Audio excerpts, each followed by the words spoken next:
అందరికీ నమస్కారం. ఓం గం గణపతియే నమః. ఓం శ్రీ మాత్రే నమః. ఓం నమః శివాయ. సో, ఈసారి మనము ఉగాది ఫలితాలు ఎలా ఉంటాయో మనం చూద్దాం. ముందుగా మనం చూసినట్టయితే పరాభవ నూతన సంవత్సర శుభాకాంక్షలు ప్రేక్షకులందరికీ. సో, ఈ ఏడు మనము యాక్చువల్‌గా ఇన్ జనరల్‌గా మనం ఏంటంటే జల లగ్నం, వర్ష లగ్నం అనేసేసి ఈ 2 లగ్నాలు ఈ 2 చార్ట్స్ మనం వేసుకుంటామనమాట.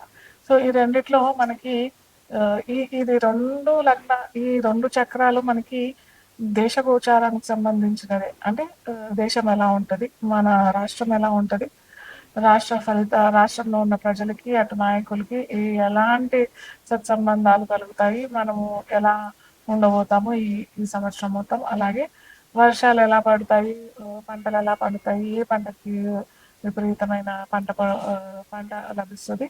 ఇవన్నీ మనము ఈ చార్ట్ ద్వారా తెలుసుకుంటాం అనమాట.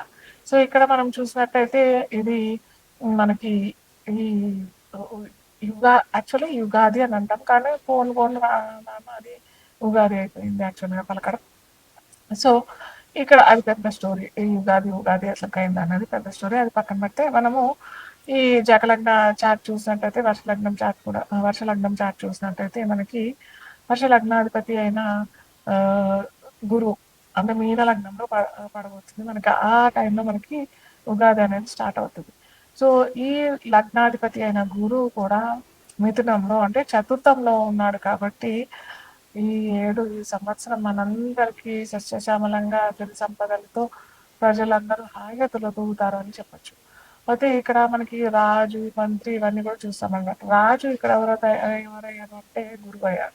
అలాగే మంత్రి ఎవరు అని అంటే కూడా కుజుడు. ఇక్కడ రాజుకి గురువుకి అంటే గురువుకి కుజుడికి సత్సంబంధాలు స్నేహితులుగా ఉంటారు కాబట్టి ఖచ్చితంగా వీరిరువురి కలయిక చాలా మంచి లాభాలతో కూడుతూ అలాగే ఏమంటారు ఆ, వేరే కంట్రీస్తో కూడా సత్సంబంధాలు ఏర్పాటు చేసుకొని ఆ, ఉన్నతమైన ఏమంటారు కంపెనీస్ ఇవన్నీ రావటము మన రాష్ట్రంలో అయినా మన దేశంలో అయినా రావటానికి మంత్రి సలహా ద్వారా గురువు వాటిని అమలుపరచడం జరుగుతూ ఉంటుంది అనమాట. అలాగే ఇక్కడ సేనాధిపతి చంద్రుడు అయ్యాడు. చంద్రుడు ఏంటంటే ఒక తల్లి స్వభావం కలిగిన ఒక తల్లి స్వభావం కలిగిన సైన్యాధ్యక్షుడు అయితే ఎలా ఉంటుంది, కొద్దిగా మృదు స్వభావంతో కలిగి ఉంటుంది కాబట్టి ఈ కొన్ని అరాచకాలు, ఉపద్రవాలు లోపల ప్రజలకి ప్లస్ ఈ చోరులకి ఇలాంటివన్నీ ఎక్కువ అవుతుంది కాబట్టి ఇది కంట్రోల్ చేయలేని స్థితిలో చంద్రుడు ఉంటాడు కాబట్టి కొద్దిగా అలాంటి సంఘటనలు జరిగే అవకాశాలు ఈ దేశ గోచారంలో మనం చూస్తూ ఉంటాం అనమాట. అలాగే సస్యాధిపతి గురువు అవుతాడు. సస్యాధిపతి ఎప్పుడైతే గురువు అవుతాడనంటే పంటలు మంచిగా విపరీతంగా హాయిగా చక్కగా పండుతాయి. ఎటువంటి కొద్దిగా ఎప్పుడైతే పర్సనల్గా మనం చూసినట్టయితే ఆ రైతులు కనుక కుజువ లేదా శని కనెక్షన్ వచ్చినట్టయితే ఆ పంటలు నష్టం పొందడం, మనము పర్సనల్గా చూసుకున్నట్టయితే ఆ పంటకి నష్టం వచ్చే అవకాశాలు ఉంటాయి. కాకపోతే ఈసారి కందులు విపరీతంగా పడే అవకాశం, శనగలు కూడా విపరీతంగా పండే అవకాశం ఇలాంటివన్నీ ఉంటాయన్నమాట. ధాన్యాధిపతి కూడా బుధుడయ్యాడు కాబట్టి ఇలా ఈ అదే ఏమంటారు ఈ ఏడు మొత్తం ధాన్యానికి కొదవ లేకుండా ఉంటుంది మన రాష్ట్రంలో మటుకు చూసినట్టయితే. అర్ఘ్యాధిపతి కూడా చంద్రుడయ్యాడు కాబట్టి మనకి ఎటువంటి ధనానికి కానీ ధాన్యానికి కానీ సిరి సంపదలకు అంటే ఎటువంటి లోటు లేకుండా ఉంటుంది. అలాగే గురువు రాజయ్యాడు కాబట్టి మనకి అందరికీ అటు ప్రజలకి అటు నాయకులకి సత్సంబంధాలు కలిగే అవకాశాలు, మంచి మంచి పథకాలతో ప్రభుత్వాలు రావటం ఇలాంటివన్నీ కూడా చక్కగా జరుగుతాయి. మేఘాధిపతి కూడా చంద్రుడు అయ్యాడు కాబట్టి మనకి మంచి వర్షాలు, మంచి ఏమంటారు పంటలు పండించే వర్షాలు అంటే ఏంటంటే పంటలు పండించే వర్షాలు అని చెప్పడానికి ఏంటంటే మనం పంట కావాల్సిన టైంకి వర్షాలు వస్తే మంచిది కదా. ఫ్లడ్స్ ఇలాంటివన్నీ రాకుండా ఉండకుండా అలాంటి వర్షాలు కాకుండా మామూలుగా మనకి ఎంత కావాలో ఎంత సస్యశ్యామలంగా కావాలి అని అనుకున్న వారికి అంత వర్షాలు మేఘ మేఘ గర్భం దాల్చే అవకాశం మనకి జూన్ నుంచి జూన్ మిడ్ నుంచే చాలా అవకాశాలు ఉన్నాయి. తొందరగానే మనకి వర్షాలు తొందరగానే సస్యశ్యామలం చేసే అవకాశం మనకి ఈ సంవత్సరం మొత్తం ఉంటుంది. అలాగే రసాధిపతి శని కాబట్టి కొద్దిగా ప్రజలు బాగా అన్ని చక్కగా ఉన్నాయి కదా! ధనానికి లోటు లేదు. అటు వృత్తులకి ఏమీ లోటు లేదు. ఇవన్నీ ఉండేసరికి కొద్దిగా నీరసించే అవకాశం ఉంటుంది. పని ఒత్తిడి వల్ల కొద్దిగా లేజీ అయ్యే అవకాశాలు కూడా ఉంటది కాబట్టి, అది కొద్దిగా గమనించాల్సిన విషయం. మిగతాయన్నీ అయితే చాలా చక్కగా అన్నీ మంచిగా ఉన్నాయి.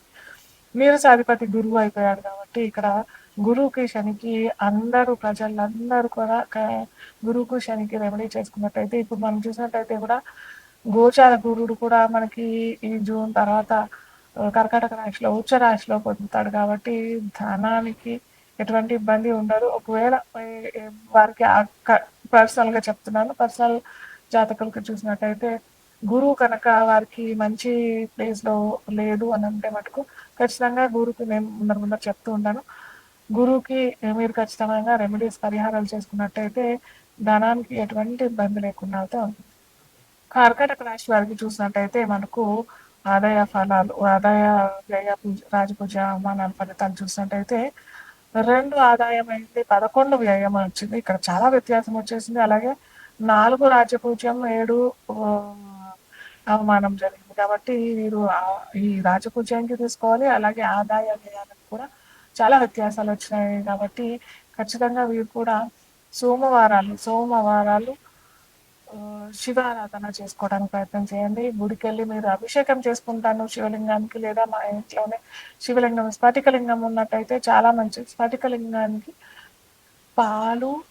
పాలతో అభిషేకం, లేదా డ్రై ఫ్రూట్స్తో కలిపిన అభిషేకం, లేదా సీజనల్ ఫ్రూట్స్ ఏ ఫ్రూట్స్ వస్తే ఆ ఫ్రూట్స్ జ్యూసెస్తోనే అభిషేకం చేసేసి మీరు అది తీర్థం లాగా, ప్రసాదం లాగా తీసుకున్నట్టయితే మటుకు ఈ అవమానాలు, వ్యయాలు ఇవన్నీ కూడా బ్యాలెన్స్ అయిపోతుంది. అవి పెరగడానికి ఏముండవు కానీ బ్యాలెన్స్ అవడానికి అవకాశాలు ఉంటాయి.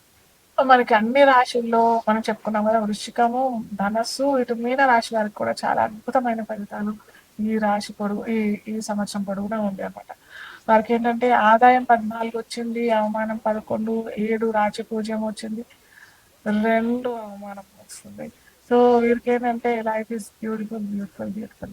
కాకపోతే వీరు జాగ్రత్త పడాల్సింది ఏంటంటే బాగా మేము మేము ఇంకా ఏమంటారు, డబ్బులకి మాకు గొడవ లేదు, మేము రెస్పాన్సిబుల్గా ఉండిపోతాము అన్నట్టయితే కాదు. కొద్దిగా జాగ్రత్తగా పెద్దల ఆశీర్వాదం తీసుకుంటూ అటు గురువుల ఆశీర్వాదం పొందుతూ ఉంది.